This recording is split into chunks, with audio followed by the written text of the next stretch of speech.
శక్తి తైలాభిషేక ఆదివారపు ఆరాధన. సమయం ఉదయం 8:30 గంటల నుండి. స్థలం వైస్రాయ్ గార్డెన్స్, జుబ్లీ బస్టాండ్ ఎదురుగా, సికింద్రాబాద్. ప్రార్థనా శక్తి తైలాభిషేక ఆరాధన జనవరి 20 మంగళవారం. సమయం ఉదయం 10 గంటల నుండి. Sri convention hall, CR Reddy women's college, Vatluru, Eluru. Rajahmundry పరిసర ప్రాంత ప్రజలకు శుభవార్త. ప్రార్థనా శక్తి తైలాభిషేక ఆరాధన జనవరి 21 బుధవారం. సమయం ఉదయం 9 గంటల నుండి. స్థలం airport road, quarry market, Renuka apartment దగ్గర, రాజమండ్రి. యేసయ్య నామములో మీకు వందనాలు తెలియపరుస్తూ ఉన్నాను. ప్రియులారా, ఈ దినం కొరకు దేవుడు సిద్ధపరిచిన వాగ్దానాన్ని మనం స్వాధీనపరచుకుందాం. యెషయా గ్రంథం 54వ అధ్యాయము 7వ వచనాన్ని మనం ధ్యానం చేసుకుందాం. Isaiah chapter 54 verse 7. నిమిషమాత్రము నేను నిన్ను విసర్జించి తిని గొప్ప వాత్సల్యముతో నిన్ను సమకూర్చెదను. ఆమేన్. హల్లెలూయా. ఎంత గొప్ప మాట ప్రభు మీకు ఇస్తున్నారు చూడండి. నిమిషమాత్రము నేను నిన్ను విసర్జించి తిని. ఆయన దృష్టిలో ఒక నిమిషం అది, కానీ మనకు కొన్ని రోజులు పడుతుంది. బహుశా దేవునికి విరోధంగా ఏదైనా చేసి మనసు బాధ పెట్టేమో. ఇటువంటి మన పనులు చేయటం ద్వారా ఏమవుతుందంటే మనం చెల్లాచెదురైపోతుంటాం. కొన్ని సమయాలు మన ఫైనాన్షియల్ స్థితి అయినా, హెల్త్ పరంగా అయినా, ఏదైనా స్థితిగతులు చేంజ్ అయిపోతుంటాయి. కానీ ఈ దినము వాత్సల్యముతో నిన్ను సమకూర్చేదను అంటున్నాడు. వాత్సల్యం అంటే ప్రేమ, జాలి, దయతో నిన్ను సమకూరుస్తున్నాడు. అంటే నీకెంత ఆస్తి ఉండాలో, నీకు ఎలాంటి ఇల్లు ఉండాలో, ఎలాంటి పిల్లలు ఉండాలో, నీ స్థితి ఎక్కడెక్కడ పైకి హెచ్చింపు అవ్వాలో, ఏ సమయంలో నిన్ను హెచ్చించాలో, ఇవన్నీ కలిగి ఉండటం, సమకూర్చటం. ఎందుకంటే నువ్వంటే అంతగా నిన్ను ప్రేమిస్తున్నాడు. నీ మీద ఉన్న ప్రేమకి వాత్సల్యముతో నిన్ను సమకూర్చేదను. పనిచేసిన చోట డబ్బులు అక్కడే ఉండిపోయినాయి. వారు నాకు జీతం ఇవ్వలేదు, ఆ డబ్బులు రాలేదు, నాకు వస్తాయి అనుకున్నది వారు దొంగిలించారు, వీరు దొంగిలించారు. మాకు రావాల్సిన బోల్డ్ ఉన్నాయి, వస్తేనా అని అనుకుంటాం. కొన్ని సమయాల్లో అవి రావయి. ఎందుకు ఇలాగ అయిపోతుంది? ఎక్కడికైనా వెళ్ళి ఎన్ని సమయాలు నాకు కష్టం అక్కడ ఉండిపోయింది, ఇక్కడ ఉండిపోయింది అని ఏడుస్తున్నావు కదా. దేవుడు వాత్సల్యముతో నిన్ను సమకూరుస్తున్నాడు. నీకు రావాల్సిన ధనం వస్తుంది. దొంగిలించిన ప్రతి ఒక్కరి దగ్గర నుంచి దేవుడు బలవంతంగా తెచ్చి నీ చేతికి అప్పగిస్తాడు. దొంగవాడు కూడా దొంగిలించిన మనసు ఉన్న మనుషుడు మనసు మారి, అయ్యో వాళ్ళ ధనం దొంగిలించకూడదు, ఎవరి ధనం దొంగిలించవచ్చు కానీ ఈ అమ్మాయిది పుచ్చుకోకూడదు, ఈ వ్యక్తి దగ్గర ధనం తీసుకున్నాం మనం, ఏదోటి చేసి ఇచ్చేయాలి, పాపం కూడా వాళ్ళ సొమ్ము ఉంచుకోకూడదని అంటే మనస్సు మార్పు అయిపోతుంది అనమాట. అయిపోయి పరిస్థితులు ఎట్లున్నా ఆ మనుషుడు, అమ్మా నేను నా పరిస్థితి బాగోక ఆలస్యమైంది, కానీ నీ డబ్బు ఇదిగో, నీ ఆస్తి ఇదిగో, నీ బంగారం ఇదిగో, ఎవరెవరు నీది, నీకు సంబంధించింది చెదిరిపోయిందని ఏడుస్తున్నావు, అన్ని దేవుడు సమకూరుస్తున్నాడు. ఆమె నన్ను ముమ్మారు చెప్పండి. 1 2 3. దేవుడు సమకూర్చుతున్నాడు. ఎందుకంటే ఆయన నిన్ను ప్రేమిస్తున్నాడు. ఆయన ఎందుకు ప్రేమిస్తున్నాడంటే మంచైనా చెడ్డైనా నువ్వు ఆయన మీదే ఆధారపడ్డావు కనుక నిన్ను తలగా చేస్తున్నాడు. చెదిరిపోయిన నీ బ్రతుకు, వెళ్ళిపోయిన నీ భర్తని బలవంతంగా తీసుకొస్తున్నాడు, మరలా నీ చేతికి అప్పగిస్తాడు. విడిపోయిన నీ కుటుంబం, దూరం అయిపోయిన నీ పిల్లలు మళ్ళా సమకూర్చబడటం. కృప విస్తరించింది. ఏడుస్తున్నావు, ఇంతకాలం ఏడ్చాను, నా కుటుంబం ఎలాగ అయిపోయింది ఏంటని అడిగితే దేనికి జవాబు లేదు అని ఎన్ని ప్రార్థనలకు వెళ్ళాను, ఎన్నో చేశాను, దేనికి ఒక మెరక్కల్ జరగలేదని అనుకున్నావు కదా. ఇప్పుడు మెరక్కల్ జరిగే సమయం ఆసన్నమైంది. దేవుడు నిన్ను ప్రేమించాడు. నీకు ఇన్ని ఇబ్బందులున్నా ఆయన పరిచర్య మానలేదే, ఇన్ని ఇబ్బందులున్నా ఆయన నామాన్ని ప్రార్థన చేయటం మానలేదు, ఇన్ని కష్టాలున్నా ఆయన నామాన్ని పాట పాడటం మానలేదు. ఇవన్నీ లెక్క కట్టుకుని ఆయన వాత్సల్యం నీ మీద చూపిస్తూ ఉన్నాడు. అందుకనే వాత్సల్యముతో నిన్ను సమకూర్చేదను, ప్రేమతో, జాలితో, దీవెనగా నిన్ను సమకూరుస్తానన్నాడు. ఆత్మకృప మీకు తోడుండును గాక. God bless you.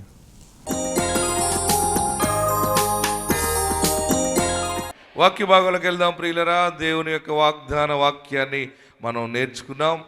ప్రార్థన జీవితము ఎప్పుడైతే ఉంటుందో అప్పుడు దేవుడు శత్రువు నుండి విడుదల చేస్తాడు. ఈరోజు ఒక సమస్య హిజ్కియాకు వచ్చినప్పుడు హిజ్కియా దేవుని సన్నిధిలో ప్రార్థిస్తాడు.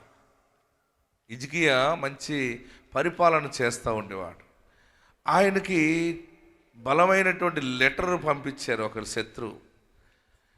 ఆయన జీవితంలో శాంతి లేకుండా చేయటానికి దుష్టుడు చెలరేగిపోయాడు. ఆ సమయంలో ఆ లెటర్ చదివిన వెంటనే బాధ వచ్చేసింది. ఎవరికి? హిజ్కియాకి. శత్రువు లెటర్ రాశాడు, రే నువ్వు దేవుడు నమ్ముకుని దేవుడు ఉన్నాడని మోసపోకురా, నీ సంగతి ఏంటి, నువ్వేంటి, రకరకాలుగా మాట్లాడుతూ ఆ లెటర్లు అన్నీ రాసి పంపించాడు అనమాట. ఆ లెటర్ చదివినప్పుడు మనసంతా పాడైపోయింది. శత్రువు భయంతో భయపడుతున్న హిజ్కియా దేవుని సన్నిధిలో ప్రార్థిస్తాడు. చదువుదాం చూడండి. మీరు ఇంటికి వెళ్ళిన తర్వాత రాజుల 2వ గ్రంథం 19వ అధ్యాయం అంతా చదివితే మీకు అర్థమవుతుంది. ఈరోజు వాక్య భాగంలోకి వెళ్దాం. జీవముగల దేవుని సన్నిధానంలో చూడండి 14 వచ్చిన దగ్గర చదువుదాం. హిజ్కియా దూతల చేతిలో నుండి ఆ ఉత్తరము తీసుకుని చదివి యెహోవా మందిరములోనికి పోయి యెహోవా సన్నిధిని దాన్ని విప్పి పరిచి యెహోవా చూడండి, ఉత్తరం రాసేటాడు ఎవడు? బెదిరించేవాడు, అపవాది ఉత్తరం రాశాడు. నువ్వేమైపోతావు, నీ రాజ్యం ఏమైపోతుంది, నువ్వెంత, నీ బ్రతికెంత, మొత్తం ఇలా చేసేస్తాను అలా చేసేస్తానని సైన్యం ఎక్కువ ఉన్నవాడు రాశాడు, బలమైన వాడు రాశాడు. దూతలంటే ఆ వర్తమానం పట్టుకొచ్చినటువంటి మనుషుల్ని దూతలు అంటారు. ఆ దూతలు తెచ్చిన ఉత్తరం చదివి వెంటనే గుండె జారిపోయింది. ఎవరికి? హిజ్కియాకి గుండె పగిలిపోయింది. అమ్మ బాబోయ్, కొన్ని సమయాల్లో ఏదైనా మాట వింటే గుండె జారిపోతుంది. వినకూడని మాట, అసలు ఎక్స్పెక్ట్ చేయలేని చెడ్డ మాట మనం విన్నప్పుడు ఇలాగైపోయింది, అలాగైపోతుంది, వాళ్ళు వచ్చేస్తున్నారు, మీ పొలం పట్టిపోతారు, మీ ఇల్లు పట్టిపోతారు, మీ బిడ్డను పట్టిపోతారు, నీ కొడుకుని పట్టిపోతారు, నీ భర్తలాగా అయిపోతాడు, రకరకాలుగా వినలేని మాటలు మనం వింటే ఏమైపోతాం మనం. అలాంటి పెద్ద కష్టము, శోధనైన మాట ఉత్తరము ద్వారా హిజ్కియాకి వచ్చింది. హిజ్కియా వెంటనే ఆ ఉత్తరాన్ని తీసి భయపడాడు, చదివాడు. వెంటనే ఆ ఉత్తరాన్ని మళ్ళా సరిచేసి, బాగా గమనించండి, ఉత్తరాన్ని ఓపెన్ చేసి దేవుని మందిరంలో పెట్టాడు. ఏం పెట్టాడు? దేవుని మందిరంలో పెట్టి, దేవా, ఇశ్రాయేలీలకు ఆధారమగువాడా, పరిశుద్ధుడా, కెరూబుల మధ్య ఉన్నవాడా, ఇశ్రాయేలీల ప్రార్థన ఆలకించువాడా, నా ప్రార్థన ఆలకించు. వీడు ఇలా లెటర్ రాశాడు, వీడు అన్నంత పని చేస్తాడు, మా పరిస్థితి బాగులేదు బాబు, నీవే ఆదరించాలి, నీవు ఆదుకోకపోతే మాకు దారి లేదని హిజ్కియా ఎలుగెత్తి దేవుని మందిరములో ప్రార్థించాడు. ఆ ప్రార్థన చూడండి ఒకసారి, చదవండి 15వ వచనం దగ్గర నుంచి మనం చూస్తే, యెహోవా సన్నిధిని ఇట్లు ప్రార్థన చేశాను. యెహోవా కెరూబుల మధ్య నివసించుచున్న ఇశ్రాయేలీల దేవా, ఆకాశములు కలుగచేసిన అద్వితీయ దేవా, నీవు లోకమందున్న సకల రాజ్యములకు నువ్వు రాజ్యములకు దేవుడు ఉన్నావు. యెహోవా చెవియొగ్గి ఆలకింపుము. యెహోవా కన్నులు తెరిచి దృష్టించుము. జీవముగల దేవుడు అయిన నిన్ను దూషించుటకై సన్వెరీబు పంపిన వాని మాటలను చెవిని పెట్టుము. హల్లెలూయా. గట్టిగా హల్లెలూయా చెప్పండి, ఇంకా గట్టిగా హల్లెలూయా చెప్పండి. ఇలాగ మొదలుపెట్టి, దేవా ఈ మాటలు నేను వినలేను, ఈ మాటలను విను బాబు. హిజ్కియా యొక్క విశ్వాస జీవితం చూడండి. ఈ వినలేని మాటలు, శత్రువు పంపిన మాటలు భయంకరంగా ఉంటాయి. ఆ మాటలు దేవుడిని వినమని చెప్పి ఏడ్చి ప్రార్థన చేస్తే దేవుడు దైవజనుడితో మాట్లాడుతాడు. చూడండి ఒకసారి, యెషయాతో మాట్లాడుతూ 20వ వచనం అంతటా, అందరూ చూడండి 19వ అధ్యాయం 20వ వచనం, అంతటా ఆమోజు కుమారుడు యెషయా హిజ్కియా యొద్దకు ఈ వర్తమానం పంపాను. ఇశ్రాయేలీయుల దేవుడగు యెహోవా సెలవిచ్చినది ఏమనగా, అష్షూరు రాజైన సన్హెరీబు చూడండి విషయమందు నీవు నా ఎదుట చేసిన ప్రార్థన చూడు. దైవజనుడు యెషయాకి దేవుడు బయలుపరుస్తున్నాడు, నీవు నా ఎదుట చేసిన ప్రార్థన నేను అంగీకరించి ఉన్నాను. ఆమేన్. హల్లెలూయా. గట్టిగా హల్లెలూయా చెప్పండి, ఇంకా గట్టిగా హల్లెలూయా చెప్పండి. శత్రువు ఎదిరించేవాడు, బెదిరించువాడు బెదిరిస్తూ ఉంటే ఆ బెదిరింపు సమయంలో హిజ్కియా యెహోవా దేవుని సన్నిధిలో ప్రార్థించాడు. ఆ ప్రార్థన దేవుని సముఖానికి చేరింది.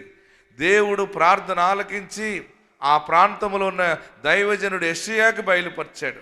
ప్రవక్త అయిన యెషయాకి దేవుడు చెప్పాడు, చెప్పు యెషయా హిజ్కియా దగ్గరికి వెళ్ళి చెప్పు, ఈ వర్తమానము హిజ్కియాకి చెప్పు, ఎందుకంటే ఏడుస్తున్నాడు.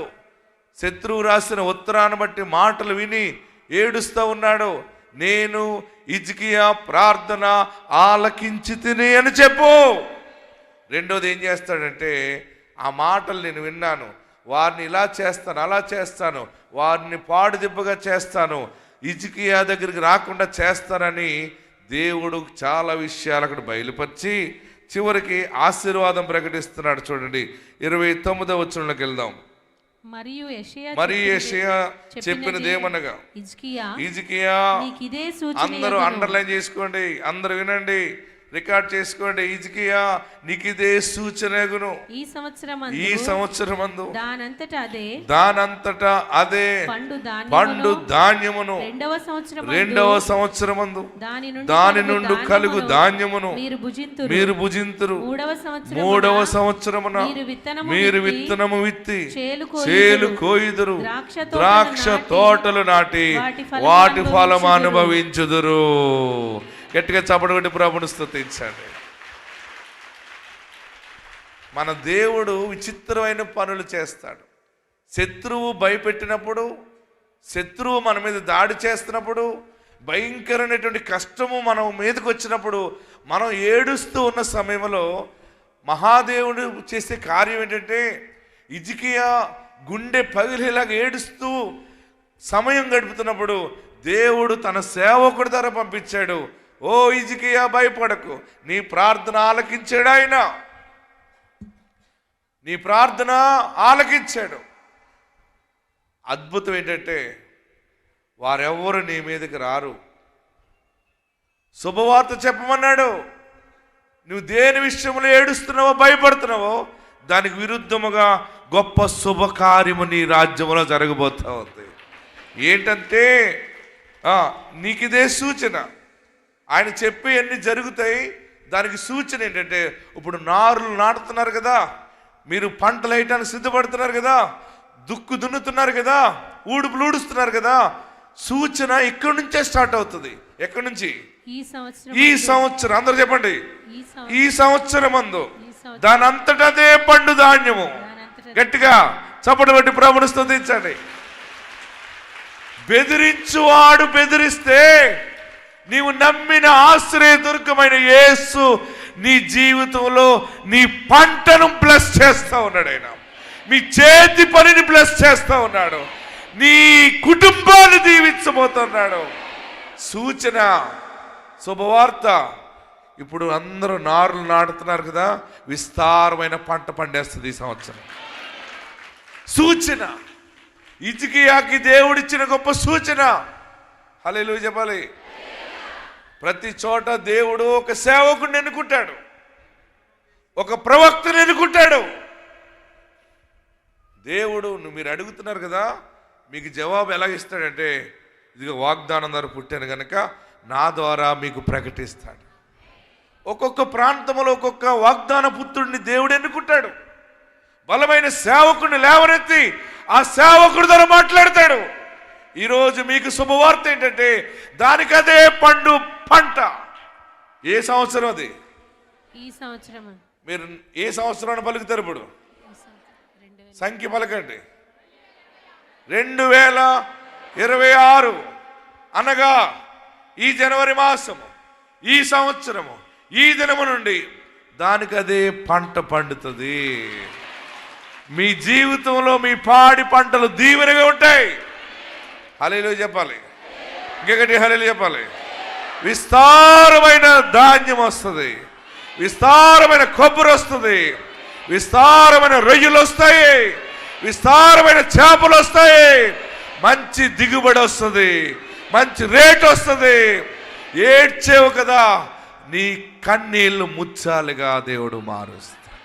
ఈ వాగ్దానం నాకేను నమ్మిన వరకు గట్టిగా చప్పలు కొట్టి ప్రభుని కనపరచండి. ఎంత శోధన ఉందో అంత ఆశీర్వాదము రెండంతలుగా ఉంది. ఎంత శోధన మాటలు నీ చెవిని పడుతున్నాయో ఆ శోధనకి దేవుడు నీకు ఇన్ను తలగా ఆశీర్వాదంగా చేయబోతుంది. మీ అందరూ తీసుకోవాలి ఏంటంటే, వినలేని మాట ఏది విన్నామో దాని వెనకాల ఒక శుభకార్యము దేవుడు చేయబోతున్నాడు. అశుభమే మనకు శుభం. బాగా గమనించండి. ఏంటి? అశుభమే మనకి శుభం. ఎవరైనా మాట్లాడుతున్నామా, అశుభం మాట్లాడకమ్మా, మంచి మాట్లాడు. అందరూ మంచి మాట్లాడుతూనే ఉన్నారు, నువ్వు వింటానే ఉన్నావు. అశుభం వద్దొద్దన్నావు, ఎప్పుడూ మంచి జరగలేదు. దేవుడు ఈ దినాన్ని బెదిరించేవాడు బెదిరించాడు గత సంవత్సరం. ఈ సంవత్సరం నీవు తలగా నిలబడతావు. చదువుదాం. ఇక్కడ మంచి మాట ఏమన్నాడంటే, ఆయన ఉత్తరం చదువుతూ ఏడుస్తుంటే ఈయనేమో ఇలాగ మాట్లాడుతాడు. దేవుని కార్యాలు చాలా విచిత్రంగా ఉంటాయి. ఎలా ఉంటాయి? ఎటుగా చెప్పాలి? చాలా విచిత్రంగా ఉంటాయి. ప్రియులరా, చదవండి 2వ మాట. హిజ్కియాకు సూచన, ఈ సంవత్సరమందు దానంతటా అదే పండు ధాన్యమును 2వ సంవత్సరమందు దాని నుండి కలుగు ధాన్యమును, చూడండి, 2వ సంవత్సరమందు దాని నుండి కలుగు ధాన్యమును మీరు భుజింతురు. 3వ సంవత్సరమున మీరు విత్తనము విత్తి, అబో 3వ సంవత్సరమున మీరు విత్తనము విత్తి చేలు కోయుదురు, ద్రాక్ష తోటలు నాటి వాటి ఫలము అనుభవించుదురు. ఆమేన్, హల్లెలూయా. మళ్ళీ ఈ పంచాంగంలో ఇది తీసుకోండి. మొదటి 4 నెలలు, సంవత్సరంలో 12 నెలలు కదా, మొదటి 4 నెలలు దాని అంతటా అదే పంట ధాన్యము పండుతుంది. బాగా చూసుకోండి. ఏమన్నాడు? ఈ సంవత్సరము దానంతట అదే పండు ధాన్యము. 2వ 4వ నెలలో, మొదటి 4 నెలలు ఏంటి? జనవరి, ఫిబ్రవరి, మార్చ్, ఏప్రిల్ నెలలుగా తీసుకుందాం ఈ వాగ్దానాన్ని. ఓకే? ఆశీర్వాదము. ఈ సంవత్సరమందు దానంతట అదే పండు ధాన్యము. అనుకోకుండా దానికి అయ్యే లాభప్రాప్తిగా వచ్చేస్తుంది అనమాట. మీ వ్యాపారాలు, మీ చేతి పనులు, మీ చెరువులు మీరు వేయిస్తే చాలు, ఆటోమేటిక్గా పనిచేస్తుంది. దేవుని కార్యాలు మీరు చూస్తారు. 2వ 4 నెలలు ఎప్పటి నుంచి? మే, జూన్, జూలై, ఆగస్ట్. రెండవది ఏమన్నా? 2వ సంవత్సరమును దాని నుండి కలుగు ధాన్యము మీరు భుజింతురు.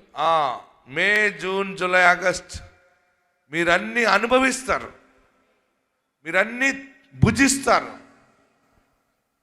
ఇది తింటే పడదు, అది తింటే పడదు అని అన్నది. ఇంకా దీని అర్థం ఏంటంటే మంచి ఆరోగ్యము కలిగి ఉంటారు.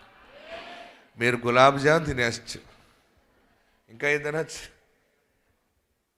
జిలేబీ తినచ్చు, అరిసెలు, సున్నుండ్లు, నెయ్యి వేసుకుని తినండి ఫుల్గా. కానీ ఎవరికి ఏం కాదు. ఇంకా అంటే నీలో రోగం ఉండదు, అన్ని రుచులు అనుభవిస్తావు, మంచి వస్త్రాలు కట్టుకుంటావు, మంచి ఆభరణాలు ధరించుకుంటావు. నీ హృదయం ఎంత స్టైలిష్గా బ్రతకాలి అని అనుకున్నావో అంత స్టైలిష్గానే ఉంటావు. నీవు నమ్మిన దేవుడు పరమ తండ్రి జాలిగలవాడు, నీ పక్షముగా ఉన్నాడు. నీ చిన్న కోరికలు ఆయన తీరుస్తాడు. మొదటి 4 నెలలు దానంతటా పండుతుంది, తర్వాత 4 నెలలు దానంతటదే పండు ధాన్యము మీరు భుజిస్తారు, మీరు అనుభవిస్తారు, అంటే ఆరోగ్యవంతులుగా ఉంటారు. తర్వాత 4 నెలలు ఎప్పుడు స్టార్ట్ అవుతుంది? 3వ సంవత్సరమున సెప్టెంబర్, అక్టోబర్, నవంబర్, డిసెంబర్. ఏమన్నాడు అక్కడ? 3వ సంవత్సరమున మీరు విత్తనము విత్తి, చూడండి, 3వ సంవత్సరం మీరు విత్తనము విత్తి చేలు కోయుదురు, ద్రాక్ష తోటలు నాటి వాటి ఫలములు అనుభవిస్తారు. మీరు పనులు ప్రారంభిస్తారు, మంచి ఆదాయం వస్తుంది, మీరు ముందుకెళ్తారు, జయం వస్తుంది. ఆ జయము మీరు అనుభవిస్తారు. ఇంతవరకు ఎవరెవరికో నువ్వు ఉపయోగపడ్డావు, ఎవరెవరికో నీ మాట ఉపయోగపడింది, నీ బలము, నీ జ్ఞానము ఎవరెవరి కొరకో నిలబడ్డావు. అవంతా కూడా నీ బలము నీకు ఉపయోగపడుతుంది, నీ జ్ఞానము నీకు ఉపయోగపడుతుంది, నీ తెలివి నీకు ఉపయోగపడుతుంది, నీ చేతుల కష్టమును అనుభవిస్తావు. ఇట్టి ఆశీర్వాదం మీకు కలుగుతుంది. ఓకే, హిజ్కియాతో యెషయా దేవుని వాగ్దానం చెప్పాడు. నువ్వు ఎవరో రాసిన ఉత్తరం చదివి ఏడవకు, వారిని నేను చూసుకుంటానులే. నీ రాజ్యములో పంట పండుతుంది, అనుభవిస్తారు, విత్తనాలు విత్తుతారు.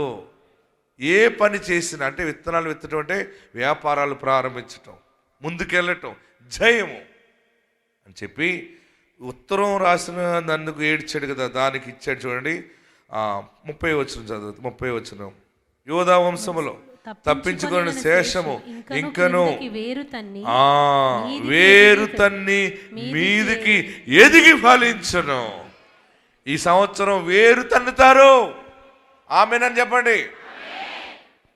నా ప్రియ సహోదరులారా, వేరు తన్నటం అంటే స్థిరపరచబడతారు. వేరు తన్నటం అంటే ఇప్పుడు మీకు వచ్చే ధాన్యమైనా, చెరువులైనా, ఉద్యోగమైనా, ఏ రూపాయి వచ్చినా అది స్థిరాస్తిగా మిగులుతుంది అనమాట. మీ కుటుంబాలు ఎదిగి కొలిది ఇక ఏదో వచ్చినట్టే మళ్ళీ వెళ్ళిపోవటం కాదు. ఇక మీదట ఈ నెల నుండి వచ్చే ప్రతి కష్టార్జితము కూడా మీకు వేరు పారుతుంది, స్థిరపరచబడుతుంది. పెద్ద చెట్టు దేని మీద ఆధారపడుతుంది? వేర్లు బలంగా ఉన్నప్పుడు ఎంత గాలి వేసినా, తుఫాను వచ్చినా అది పడిపోదు. అలాగనే ఎన్ని శోధనలు వచ్చినా, ఎన్ని కరువు కాటకాలు వచ్చినా దేవుడు నిన్ను, నీ కుటుంబాన్ని ఆస్తికర్తగా చేస్తాడు. ఆరోగ్యమందు వేరు తన్ని ఉంటారు, ఆస్తి యందు వేరు తన్ని ఉంటారు, శుభమందు వేరు తన్ని ఉంటారు. ఎవడు నీ కుటుంబాన్ని కదల్చలేడు. బెదిరించువాడు నీకు దూరం అయిపోతాడు. దేవునికి మహిమ కలుగును గాక. మరొక మాటలోకి వెళ్దాం. చూడండి 32వ వచనం. 32వ వచనం చూస్తే, కాబట్టి అష్షూరు రాజును గురించి, ఇదిగో నువ్వు వాడి గురించి ఎక్కువ ఆలోచిస్తున్నావు కదా, దుర్మార్గుడి గురించి అని చెప్తూ, అతడు పట్టణములోనికి రాడు. ఆమేన్. ఏమన్నాడు? అందరూ అతడు, అందరు చదవాలి, అందరూ చదవాలి. ఎవడాడు? బెదిరించువాడు, శోధకుడు, దుష్టుడు నీ ఇంటికి రాడు, నీ ఊరు రాడు, నీ పట్టణములకు రాడు, నీ ఒంటి మీదకి రాడు. ఇది ఎవరు చెప్తున్న మాట? ఇది ఆకాశమందున్న దేవుడు దైవజనుడి ద్వారా హిజ్కియాకు పంపుతున్నాడు. ఎందుకంటే హిజ్కియా ఉత్తరము చదివి ఏడుస్తున్నాడు. ఆ మాటలు తట్టుకోలేకపోతున్నాడు. గుండె పగిలిపోయేలాగుంటే దేవుని సేవకుడు వచ్చి, హిజ్కియా, యెహోవా సెలవిచ్చినదేమనగా, నువ్వు ఏ రాజు గురించి భయపడుతున్నావో వాడు ఇక్కడికి రాడు. ఆమేన్. గట్టిగా హల్లెలూయా చెప్పండి. ఏ రోగము రాదు. నిన్ను బట్టి నీ కాలనీకి రాదది, నిన్ను బట్టి నీ పట్టణానికి రాదది, నిన్ను బట్టి నీ గ్రామానికి రాదది, మనందరిని బట్టి మన జిల్లాకి రాదది, మనందరిని బట్టి మన రాష్ట్రానికి రాదది. మనల్ని బట్టి దేవుడు మన దేశాన్ని కాపాడు. ఆత్మ మీకు తోడై ఉండును గాక. అందరూ లేచి నిలబడండి. ఎక్కడున్నవారు అక్కడ లేచి నిలబడి, ఇంకెక్కడ వాగ్దానం తీసుకోకు. నువ్వు ఇదే మాటను స్థిరముగా పెట్టుకో, నీ గుండెలో పెట్టుకో. ఇదే దేవుడు నీతో మాట్లాడిన మాట. ప్రతి సమయము నిన్ను దృష్టిస్తున్నాడు. ఎక్కడున్నవారు అక్కడ లేచి నిలబడి, అసలు ఎన్ని కోట్లు ఇచ్చినా దొరకని అమూల్యమైన మాట దేవుడు ఇచ్చాడు. నేను తప్పు చేశాను కదా, నేను పాపం చేశాను కదా అని అనుకుంటున్నామేమో, ఆయన క్షమించాడు. యథార్థంగా ఉన్న వాళ్ళతో పాటు పాపులను కూడా క్షమించి అందరికి ఒకటే జీతం ఇస్తున్నాడు. ఎందుకంటే అందరం నీతిగా మనం జీవించాలని. ఎక్కడున్నవారు అక్కడ 2 చేతులు పైకెత్తి, బాబు ఈ వాగ్దానం నాకు ప్రాప్తింప చేయండి. నీ దాసుడి ద్వారా సూటిగా మాట్లాడావు. భయం వేస్తుందయ్యా, భయముగానే ఉంది. ఏం జరుగుతుందో, ఏం చేస్తాడో, ఏం చేస్తుందో, ఏమైపోతామో అని. నా చేయి పట్టుకోవా, నా పాపాలు క్షమించు, నన్ను పరిశుద్ధపరచు, నన్ను పవిత్రపరచు, నీ బిడ్డగా స్వీకరించు. అందరు 2 చేతులు తలపైన పెట్టుకోండి. ప్రభువా, నన్ను ఆశీర్వదించు, నా పంటను దీవించు, నా ఆలోచనలను ఆశీర్వదించు, నా తలంపులను దీవెనగా మార్చండి, నన్ను క్షమించండి, నీ బిడ్డగా స్వీకరించండి. నన్ను నువ్వు వాడుకో బాబు. నీ దైవ సన్నిధి దయచేయండి, నీ దైవాత్మ దయచేయండి. నీవు నాతో ఉంటే నాకు చాలు బాబు. నా పాపాలు క్షమించు. ఈరోజు ఇచ్చిన వాగ్దానం బట్టి నిన్ను స్తుతిస్తూ ఉన్నాను. దుష్టుని దూరం చేయండి. వేరు పారుతామన్నావు, వేరు తన్నే దీవెన. ఆ ఆశీర్వాదములోనికి మమ్మల్ని నడిపించండి. నీ దైవ సహాయం దయచి. స్థిరము లేదు బాబు. ఏది చేసినా ఇంతవరకు స్థిరపడలేదు బాబు. ఈరోజు మాట్లాడావు, వాక్యము ద్వారా మాట్లాడావు. స్థిరపరచండి, స్థిరపరచండి. అందరూ ప్రార్థన చేయండి. నా పాపాలు క్షమించండి, నన్ను నీ బిడ్డగా స్వీకరించండి, నీ రక్షణ నాకు దయచేయండి, నాకు యజమానుడిగా ఉండండి. అందరూ ప్రార్థన చేయండి. కొత్త ఆశీర్వాదాన్ని చూస్తారు, కొత్త దీవెన చూస్తారు. నెమ్మది లేక శాంతి లేక ఏడుస్తున్న వారికి నెమ్మదిని శాంతిని దయచే. రక్షణ లేని కుటుంబాలు ఉన్నాయి, రక్షణ భాగ్యము దయచేయండి. ప్రభువా, విదేశాలు వెళ్ళాలనుకున్న వారికి మార్గములు సరళం చేయండి. అందరూ పాడి పంటలను దీవించండి, వ్యాపారాలను దీవించండి. ఆరోగ్యము శాంతిని దయచేయండి, నీ వెలుగు దయచేయండి. యేసు నామములో అడుగుచున్నాము తండ్రి, ఆమేన్.